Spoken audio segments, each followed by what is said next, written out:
Oh, baby, I love this time of year so much. NHL season is right around the corner. And I want to talk about rookies because that's always a nice, sexy topic before the season actually starts.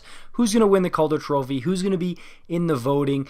And who's just going to light up the league as a rook this year? And let's get the obvious one out of the way because obviously, lafreniere, everybody's going to be talking about the first overall pick, most likely to win the Calder Trophy. So let's just get that one out of the way. He's like the odds-on favorite, of course, okay? But that's boring. I want to talk dark horses and some other guys that I think maybe a bit under the radar who could really compete for this thing. Number one, I don't know if you guys are following the World Juniors or not, but Trevor Zegras is dynamite. Holy cow, this kid is a monster, dude. I mean, okay, I know he was drafted 9th overall by Anaheim in 2019, I think it is, but I didn't know that he was this much of a beast, dude. I think he's going to make the opening night roster, and within the few months coming here, he might be the star on the Anaheim Ducks. Move over Getzlaf, move over Perry.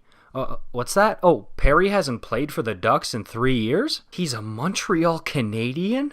Oh my god, okay guys, never mind. But yeah, dude, this Zegras kid can do it all. He's got the speed, he's got the hands, the hockey sense, the shot. Dude, this guy just walks in and takes clap bombs like it's nobody's business. Seriously, dude, call him Happy Gilmore because he's hitting hole-in-ones from his own end of the ice. But yeah, I just wanted to kind of throw this in as almost like a dark horse pick. I don't even really know if it's a dark horse pick anymore because now everybody knows how awesome this dude is. But I think the NHL is going to learn just how good this kid is in a very short time. Up next, I want to bring up a hot topic.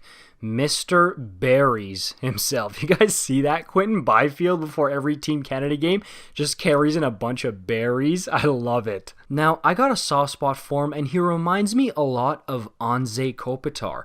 And would you look at that? Who's he going to play with in Los Angeles? He's going to play with Mr. Kopitar. He's going to learn under him. Honestly, if you ask me, he was underwhelming at these last two World Junior Championships. He was there last year too, and he was not very impressive there either. But again, he's a kid. You don't want to overjudge him on such a small sample size, and plus with the virus and everything, it's a really weird circumstance here. So I'm really looking forward to see if, first of all, if he makes the team. I'd honestly be kind of surprised if he didn't make that Kings team. And then I want to see what kind of role he's put in.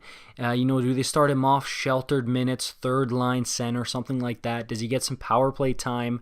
And how does he produce with those minutes and his attitude in that time? I don't want to start comparing guys to Joe Thornton in his prime, but sometimes he shows flashes, Byfield does, of Thornton back in the day when he was playing early days with the Sharks or even Boston. But again, you don't want to put too much pressure on the kid. I get it. But he's also a second overall pick, so you can't just expect him to be some beer leaguer that walks into the league. No, he's the second overall pick. He's expected to be an elite player in the National Hockey League. Now, maybe that's not right away, but he needs to at least take steps and keep developing. If you ask me, though, I personally don't see him winning the Calder over some of the other people I'm looking at for this year. Speaking of which, Marco Rossi, the Austrian Minnesota Wild pick, he is going to be sick.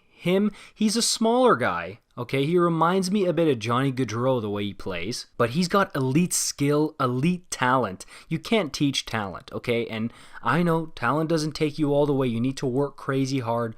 But this kid, he's got eyes in the back of his head. His skills are... Have you seen his training routine, dude? He's like balancing on one toe on exercise balls, stick handling with his eyes closed. It's crazy stuff. Go watch his training videos. It's ridiculous. But yeah, Marco Rossi is an absolute stud muffin, and he is going to be in the Calder race if he stays healthy. Finally, the Minnesota Wild are going to have somebody interesting, entertaining to watch. Dude, watching Minnesota Wild games, it's like going to the morgue. Up next, we got the German Tim Stutzle, I think that's it, Stutzle, up in Ottawa. And dude, this guy also is going to be absolutely awesome for the Ottawa Senators. I wouldn't be surprised if after this season, this kid became the face of the franchise. He's that good. I watched him play for Team Germany in the World Juniors, and oh my god, he's got the size on top of the skill, the speed, the hockey sense. And yes, I do see shades of Leon Draisaitl looking at Tim Stutzle,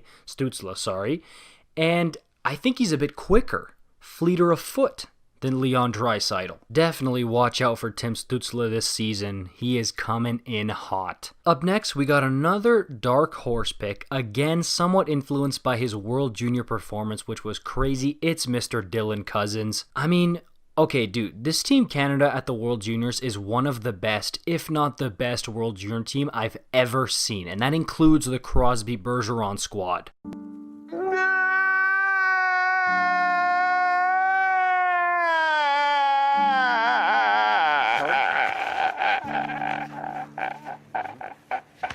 And this guy is racking up the points. I'm not sure if I'm uploading this after the juniors are done or before the gold medal game, but dude, this guy is a machine for putting up points and goals. And I think with Taylor Hall, with Jack Eichel, I think he's going to be on that line. Because you got Victor Olofsson in Buffalo, they're going to give Cozens every opportunity to become a scoring machine, especially after these World Juniors. And I think he has a real shot to put up a ton of points up there in Buffalo and be a real offensive threat. I just don't see how that's not a match made in heaven. And of course, in hockey, things on paper almost never work out in reality, but like, you can't tell me that that's not epic to have Taylor Hall left wing, Jack Eichel center, Dylan Cozens right wing. Doesn't that sound absolutely incredible? Alright guys, that's going to do it for part 1 of this video. I might make a part 2 because there are so many promising rookies here. Let me know in the comments who you guys think is going to explode this year. I mean, there's some guys I left out, especially on defense. Guys like Romanov, Valimaki in Calgary, Jake Sanderson maybe if he can make the squad. Lucas Raymond, Moritz Seider. I mean, the list just goes on and on and on. So let me know down in the comments below and make sure you make a case. I'll be listening down there, okay? I want to hear it. So that's it for this one, guys. If you want to see more like this, make sure you like and subscribe, and I'll see you in the next one.